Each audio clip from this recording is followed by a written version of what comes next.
نکاح کے بعد دولہا منہ دکھائی میں گفٹ دیتا ہے دلہن کو، اس کے بارے میں بتائیں کہ وہ کیا دیا جا سکتا ہے؟ دولہا منہ دیکھے بغیر دے دے یا منہ دیکھ کر دے دے ایک ہی بات. تو یہ یعنی کہ یہ کوئی اس کو اگر آپ یہ سمجھیں کہ یہ یعنی لڑکی کو دیکھتے ہی کوئی نہ کوئی تحفہ دینا ہے تو ایسی بات تو نہیں ہے کہ وہ ضرور دے، لیکن تحفہ ویسے دینے میں کوئی ایسی بات نہیں. لڑکا لڑکی کو جو بھی دینا چاہے محبت میں اضافے کا باعث ہی بنے گا. کیا لڑکی کے والدین تحائف دے سکتے ہیں اگر وہ محسوس کرتے ہیں کہ لڑکے اور لڑکی نے نیا گھر بنانا ہے؟ وہ اپنی خوشی کے ساتھ، دل کی خوشی کے ساتھ ان کو اگر کہیں بھی کوئی چیز لے کے دینا چاہیں تو کوئی ایسی بات نہیں ہے، دے سکتے ہیں. لیکن یہ ہے کہ پیچھے نیت کیا ہے وہ اللہ تعالیٰ جانتا ہے، اس نیت کے مطابق معاملہ ہوگا. پھر یہ جہیز میں تو نہیں آئے گا؟ نہیں، وہ تحائف جہیز میں شمار نہیں ہوتے، وہ نہیں ہوتے. بیڈ دے رہے ہیں اور وہ سب کچھ دے رہے ہیں. دیکھیں اگر فرض کریں کسی لڑکی کو ضرورت ہے، ماں باپ ساری زندگی اسے دیتے رہے، اگر اس کے گھر میں کسی چیز کی ضرورت ہے خوشی کے ساتھ کوئی چیز اگر کوئی دے دیتا ہے تو کوئی اس میں ایسی بات نہیں ہے.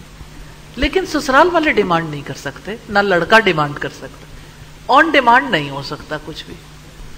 اور باقی جہاں تک جہیز کا تعلق ہے، نبی صلی اللہ علیہ وسلم کی سنت کو تار تار کرنا ہے، بدعات پر عمل کرنا ہے، اور یہ کوئی چھوٹی بات تو نہیں ہے. نبی صلی اللہ علیہ وسلم نے فرمایا 4 چیزیں جن کی بنیاد پر رشتہ کیا جاتا ہے: حسب نسب، مال جمال اور دینداری. تم دینداری کو ترجیح دینا. تو جب دینداری کو ترجیح دی جاتی ہے اور دینی ہے تو دینداری میں تو جہیز کی کوئی صورت نہیں بنتی.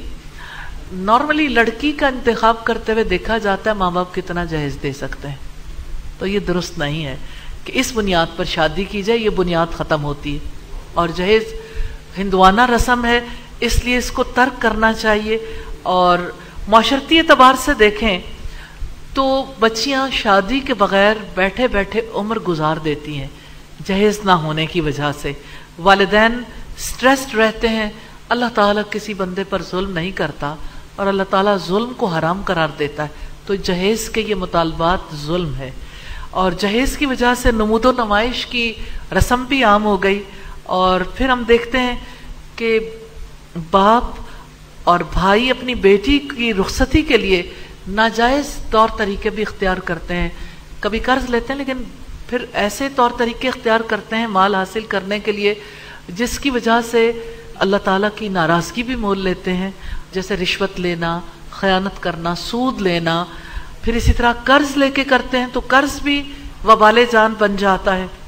اللہ تعالیٰ نے سود کو حرام قرار دیا ہے.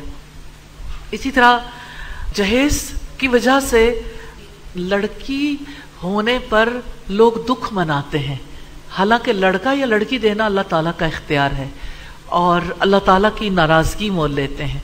اسی طرح سے جیسے مشرکوں کی عادت تھی نا کہ وہ لڑکی کے ہونے پر افسوس کا اظہار کرتے تھے، تو انہی رسومات نے لڑکی اور لڑکے کے درمیان اتنا بڑا فرق پیدا کر دیا کہ آج غیروں کی طرف سے ویمن امپاورمنٹ کی اور عورتوں کی آزادی کی تحریکیں چلائی جاتی ہیں. اور سوچیں ذرا کتنے ہی والدین اپنی بیٹی کو پیدا ہوتے ہی مارنا چاہتے ہیں. جیسے آپ کے یہاں الٹرا ساؤنڈ کے ذریعے سے پتہ چل جاتا ہے پہلے، تو انڈیا میں تو خاص طور پہ جہیز نہ دے سکنے کی وجہ سے بیٹی کو پیدا ہونے سے پہلے ماں کے پیٹ میں ہی ختم کر دیا جاتا ہے کہ وہ وجود میں ہی نہ آئے. اور باپ قاتل بن جاتا ہے، ماں قاتلہ بن جاتی ہے، اور اس طرح سے زندگی ختم کرنے کا سلسلہ ہو جاتا ہے. اور بلا جواز بھیک مانگنے کا سلسلہ ختم ہونا چاہیے. جہیز کو آپ جب بھی سوچیں اسے بھیک کے طور پر اپنے ذہن میں جگہ دیں کہ یہ بھیک ہے. تو بھیک منگوں کو تو بیٹی نہیں دینی چاہیے. اللہ تعالی ہم سب کو بھیک سے اور فقیری کی زندگی سے بچا لے. اگر طبی اعتبار سے دیکھیں تو اس کا بہت بڑا نقصان ہے. ماں باپ بہت سی بیماریوں کا شکار ہو جاتے ہیں. بیٹیوں کو نہ رخصت کر سکنے کے سبب کسی کو شوگر ہو گئی، کسی کو بلڈ پریشر ہو گیا، کوئی ہارٹ پیشنٹ ہو گیا، کسی کے کڈنیز فیل ہو گئے. یہ سٹریس ہے جو زندگیوں کو کھا جاتا ہے، اور یہ سٹریس ظالم سوسائٹی کی طرف سے ہے. یہ رسومات ختم ہو جائیں تو لوگ عزت کی زندگی بسر کرنے کے قابل ہو جائیں. اللہ تعالی ہمیں توفیق دے کہ ہم سنت کے خلاف اعمال کو سوسائٹی سے ختم کرنے کے لیے اپنا رول پلے کر سکیں.